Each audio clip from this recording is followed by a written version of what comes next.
안녕하세요. 군이쌤입니다. 군이쌤의 자연건강 치유 이야기, 오늘은 그 첫 번째 음양오행 기질론에 대한 이야기를 시작해 보도록 하겠습니다. 기질론에서는 크게 세 가지 이야기를 나눠보도록 할 것입니다. 그 첫 번째는 음양오행 기초에 대한 이야기를 할 것이고요. 두 번째는 음양오행이 만들어진 생성의 원리에 대해서 알아볼 것입니다. 그리고 세 번째는 오행 간의 상호작용에 대해서 알아보는 시간을 갖도록 하겠습니다. 음양오행은 황제내경이라고 하는 고대 의학서를 기반으로 해서 만들어진 동양 철학사상입니다. 원래는 음양론과 오행론으로 둘로 나눠져 있었는데 후대에 이 음양과 오행론이 합쳐져서 음양오행론으로 발전하게 되었습니다. 이 음양론은 자연계에 있는 모든 사물은 음과 양 이렇게 두 개의 성질로 나눠져 있다고 보는 것이고요. 이렇게 둘로 나눠진 이런 사물의 내면에는 상호 의존, 그리고 상호 저장, 그리고 상호 전하하는 관계가 있다고 보는 것입니다. 반면에 우주에 있는 모든 사물은 목화, 토, 금, 수 이렇게 다섯 가지의 성질로 이루어져 있으며 이렇게 다섯 가지 물질은 서로를 도와주고 서로를 제약하는 관계로서 끊임없이 변화하고 운동하기 때문에 우리는 이것을 오행이라고 부릅니다. 이렇게 음양론과 오행론이 합쳐져서 발전된 음양오행론은 오랜 시간 동안 발전되어 오면서 그 철학적 체계가 완성되었고 그러한 철학적 체계 기반 하에 자연건강 치유를 위한 기초 원리가 완성되었다고 보는 것입니다. 음양오행을 이해하기 위해서는 동양 철학에서 가지고 있는 우주론에 대해서 알아볼 필요가 있겠습니다. 동양 철학에서 바라다 보는 우주론은 현대 과학에서 보는 것과 마찬가지로 처음에는 아무것도 존재하지 않은 그러한 빈 공간으로 시작했다고 봅니다. 이것을 동양 철학에서는 무국이라고 정의를 했고 이 무국의 상태에서는 아무것도 존재하지 않는 그런 공간으로부터 이 우주가 시작되었다고 보는 것이죠. 이러한 무국 상태가 지속이 되면서 오랜 시간이 흐르면서 우주 내에 처음으로 물질들이 생성이 됐고 이러한 물질들이 모이고 결합하고 집합을 해서 빈 우주 공간에 물질들이 채워지기 시작을 했죠. 이렇게 처음으로 물질들이 채워지는 이런 세상을 동양에서는 황극이라고 불렀고요. 이런 황극을 태초라고 불렀으며 이런 태초에 우주에 기가 처음으로 만들어지고 그 기가 흐르기 시작했다고 봅니다. 이렇게 태초에 만들어진 물질들은 같은 것끼리 모이고 다른 것끼리는 서로 밀쳐내면서 흩어져 있던 물질들이 같은 성질에 따라서 모이기 시작을 했고 그렇게 모여진 이러한 성질들이 만들어진 우주를 우리는 태극이라고 부르게 되었습니다. 이러한 태극의 형태를 동양 철학에서 태소라고 명명했으며 이러한 태극의 상태에서 우주에서 질이 시작되었다고 보는 것입니다. 이렇게 태극의 상태에서 같은 성질끼리 모여진 것들이 두 개로 나눠져서 그렇게 만들어진 그런 우주를 양이라 불렀으며 그런 양이를 우리는 태시, 우주의 시작이라고 불렀고 이것이 크게 두 개로 나눠져 있는 이런 상태, 이것을 우리는 음양의 세계라고 부르고 이 음양이 기본적으로 동양 철학의 가장 기본이 되는 철학의 기초 원리가 되었습니다. 이렇게 크게 둘로 나눠진 모습의 우주는 음과 양이라고 하는 이러한 모습으로 시작하게 되었고 이런 음양의 기본적인 원리가 동양 철학의 기본을 이루는 가장 기본적인 원리로 만들어지게 되었습니다. 이렇게 두 개로 갈라진 음양은 음양론을 기반으로 해서 사상론과 오행론으로 발전하게 되었습니다. 자, 그러면 우리가 음양론을 기본으로 한 사상론과 오행론에 대해서 조금 더 알아보도록 하겠습니다.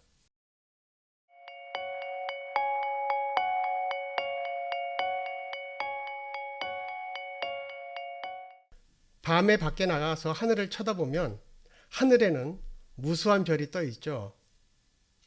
하기사 요즘 도시에서는 하늘의 별을 보기가 쉽지는 않겠습니다만은 도시를 떠나면 밤에 떠 있는 무수한 별들을 볼 수 있을 겁니다. 하늘에 떠 있는 별들을 유심히 살펴보면 크게 그 별은 두 가지 형태로 나눌 수 있습니다. 첫 번째는 움직이지 않는 항성이라고 하는 별이 있고요. 또 하나는 주기적으로 움직이고 있는 행성이라는 이 두 가지 형태의 별로 나눌 수가 있습니다. 지구와 같이 태양을 중심으로 해서 돌고 있는 수성, 화성, 목성, 토성들과 같은 행성이 있고, 그리고 북극성과 같이 움직이지 않고 그 자리를 지키고 있는 항성이라고 하는 별이 있습니다. 또 지구를 돌고 있는 달과 같은 위성들도 존재하고 있죠. 고대의 우리의 선조들은 밤에 하늘을 쳐다보면서 별들이 움직이고 있는 이러한 모습을 관찰하고 그러한 별들의 움직임을 통해서 우주의 기본적인 원리와 자연현상에 대한 이해를 하게 되었고, 그것을 통해서 살아가는데 가장 기본적인 지식과 삶의 원리를 만들게 되었습니다. 이것들이 모두 집합이 돼서 동양 철학으로 발전하게 된 것이죠. 앞서서 말한 것처럼 고대인들은 하늘에서 움직이고 있는 이런 행성을 천원이라고 불렀고, 움직이고 있는 행성들의 주기를 알아내서 이것을 시간의 기본으로 삼았고 천원이라고 불렀습니다. 또한 움직이지 않는 항성을 기준으로 삼고 그 기준을 동서남북이라고 하는 방향을 정했으며, 그런 동서남북의 방향을 정한 그 기준을 지방이라고 이름하게 되었습니다.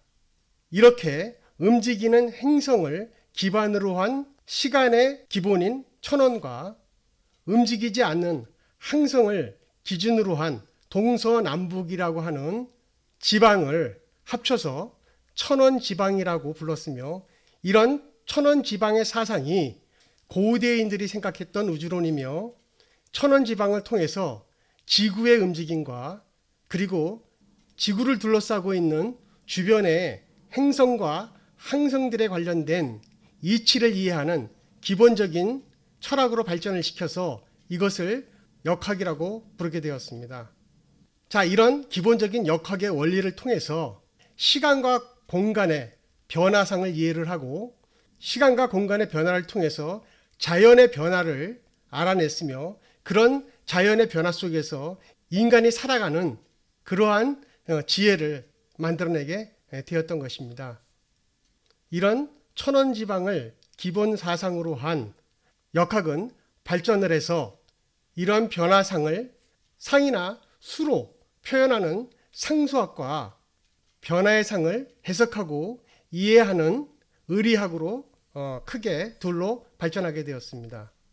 자, 이러한 우주의 기의 변화에 따라서 자연이 변화하게 되고, 그런 자연의 변화에 대한 기본적인 원리에 대해서 알아본다면 우주가 생성했던 것과 마찬가지로 자연 현상 내에서도 하늘과 땅이 나눠진 이후에 그러한 하늘과 땅 사이에 존재하는 그런 시공간에 만물들이 탄생하게 되었고, 그 만물이 탄생하게 되는 데는 처음에 기의 결집이 있었고, 그런 기의 결집들이 물질로 형성이 되어지고, 물질들이 우주로부터 생성된 기가 모여서 기질이 되었고, 그런 기질들이 결합하고 또 응축해서 만들어진 것이 물질이고, 이런 물질들이 형상을 가지게 되면서 물체로 드러나게 되었습니다.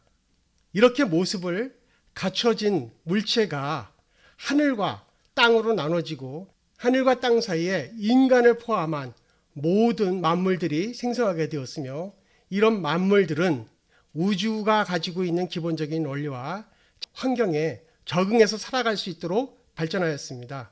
하늘과 땅 사이에 이런 시공간에서 벌어지고 있는 많은 변화들을 우리는 기후라고 부르고, 그런 기후들은 바람이 불고 비가 내리고 또 추워지고 더워지는 이런 자연의 환경의 변화가 만들어지고, 이런 자연의 환경의 변화에 따라서 세상에 존재하는 모든 만물들은 생존을 위해서 그러한 자연 환경에 적응할 수 있도록 발전되어 왔습니다.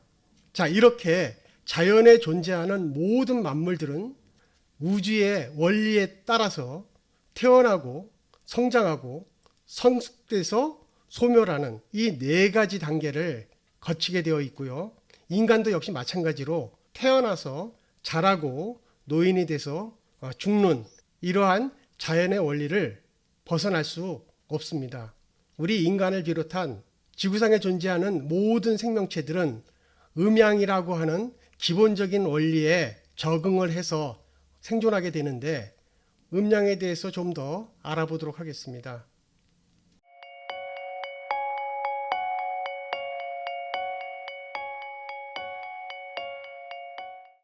음양이라고 하는 것은 세상의 모든 것들을 크게 둘로 나누어서 바라다 보는 시각입니다.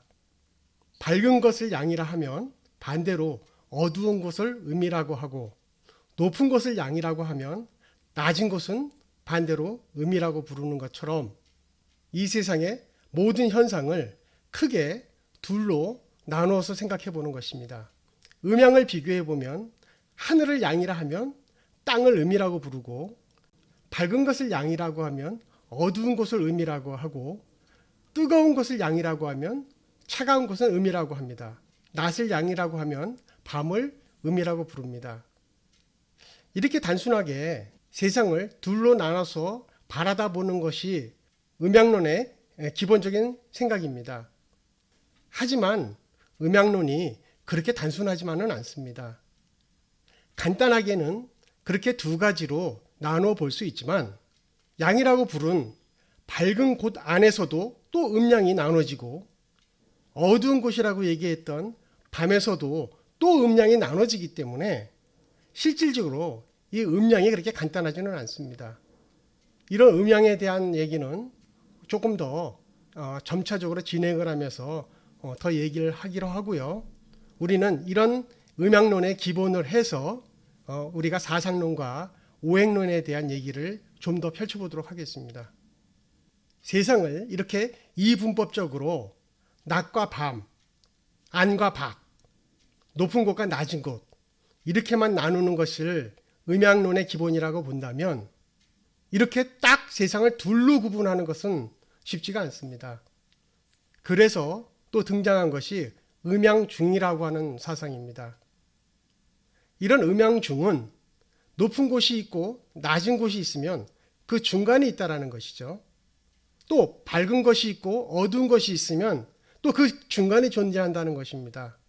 그래서 이러한 음양론은 절대적인 것이 아니라 상대적인 것이기 때문에, 이런 상대적인 사상을 음양론에 보완이 되면서 음양중이라는 사상으로 조금 더 발전하게 되었고, 절대적인 것이 아니라 상대적으로 바라다 봐야 된다고 하는 이러한 생각으로 발전하게 되었습니다. 예를 들자면 아버지가 양이고 어머니가 음일 때 그 사이에 자식이라고 하는 중이 존재하게 됩니다. 태양을 양이라 하고 달을 음이라 한다면 그 사이에 지구를 중이라고 얘기할 수도 있겠죠. 천지인 사상에서 하늘을 천이라 부르고 땅을 지라고 하죠. 그렇다면 그 사이에 인간을 우리는 또 중이라고 부를 수 있을 것입니다. 이렇게 음양론을 절대적인 이분법으로만 구분하는 것이 아니라 상대적인 해석이 가능해야 합니다. 그렇다면 이제부터는 사상론에 대한 얘기를 해보도록 하겠습니다. 사상론의 기본은 항성을 기준으로 했던 지방, 다시 얘기하면 지구 안에 동서남북이라고 하는 4개의 방위를 가지고 있는 공간이 존재하고, 그 공간 안에서 살아갈 수 있는 생명체들의 변화상의 원리를 설명하고자 하는 이론입니다. 이러한 사상론은 동서남북이라고 하는 네 개의 방위에 각각 목화금수 그리고 중앙에 토라고 하는 오행의 성격을 배치함으로써 고정된 공간에서 시간적인 변화상을 알아보기 위해서 만들어진 이론입니다. 이러한 사상론은 기립지물의 변화상을 이해하는 데 많은 도움이 됩니다. 기립지물이라 하는 것은 지구상에 존재하고 있는 생명체 중에서 머리를 땅에다가 박고 있는 것들입니다. 예를 들자면 식물들 같은 것들이겠죠. 이런 식물들과 같이 머리를 땅에 박고 있는 것들은 공간의 이동이 자유롭지 못합니다. 이렇게 공간의 이동이 자유롭지 못한 기립지물들은 환경의 변화에 생존을 위한 적응을 하기 위해서는 자신의 모습을 변화하는 환경에 맞춰서 변화해야만 생존이 가능합니다. 반면에 인간과 동물들처럼 신기지물이라고 하는 생명체들은 머리를 하늘에 두고 있어서 환경의 변화가 일어나면 본인들이 생존을 위해서 그 환경이 맞는 곳으로 이동이 가능한 그러한 생명체들입니다. 이런 생명체들은 그런 환경에 적응하기 위해서 본인들이 생존할 수 있는 그런 환경을 찾아서 이동할 수 있기 때문에 앞서서 얘기했던 사상론보다는 이렇게 움직임에 기반을 한 오행론으로 설명하는 것이 훨씬 더 용이합니다. 그렇다면 이런 오행론은 앞서 말씀드린 것처럼 목화토금수라고 하는 자연에 존재하는 이 5가지의 성질들의 변화상과 그들이 서로 돕고 그리고 서로를 제약하는 관계들로 변화를 알아보는 것을 우리는 오행론이라고 합니다. 여기서는 아주 기초적인 단계이기 때문에 음양론과 사상론, 오행론에 대해서는 이 정도로 설명을 하도록 하겠습니다. 앞으로 강의가 진행되면서 음양오행론에 대해서는 계속적으로 얘기가 되어지고 또 보완이 되어질 것입니다. 자, 여지껏 알아본 음양오행론에 대한 기본적인 원리와 그리고 이제 우리가 기질론을 얘기하기 위해서 필요한 내용들을 한번 정리해 보도록 하겠습니다. 동양 철학에서 바라다본 우주는 크게 음양으로 나눠져 있고 그런 음양으로 나눠진 우주는 동서남북이라고 하는 사상으로 분류가 되어 있으며 또 그러한 사상의 분류는 목화토금수라고 하는 오행으로 구분되어 있으며 목화토금수의 오행은 천간의 10간과 지지의 12지로 구성되어 있다고 바라다보는 것이 동양 철학에서 생각하고 있는 세상 만물의 이치입니다. 이러한 세상 만물의 이치를 기반으로 해서 역학이라고 하는 학문이 발전을 하였고 그런 역학을 기반으로 한 자연건강, 치유에 대한 기본적인 이론도 여기서 시작됐다고 볼 수 있습니다. 자, 그렇다면 우리는 여지껏 얘기했던 이런 기질론을 이야기하기 위해서는 음양오행뿐만 아니라 천간과 지지에 대한 이해도 필요한데요. 이런 천간과 지지에 대한 이야기는 다음 강의에서 계속하도록 하겠습니다. 오늘은 음양오행에 대한 기본적인 생성과 그 원리에 대해서 알아보았습니다. 오늘 첫 번째 시간 군희쌤의 자연건강 치유 이야기 음양오행 지질론에 대한 얘기는 여기까지입니다. 다음번 강의 또 기대해 주시고요. 구독과 좋아요 부탁드리겠습니다. 감사합니다.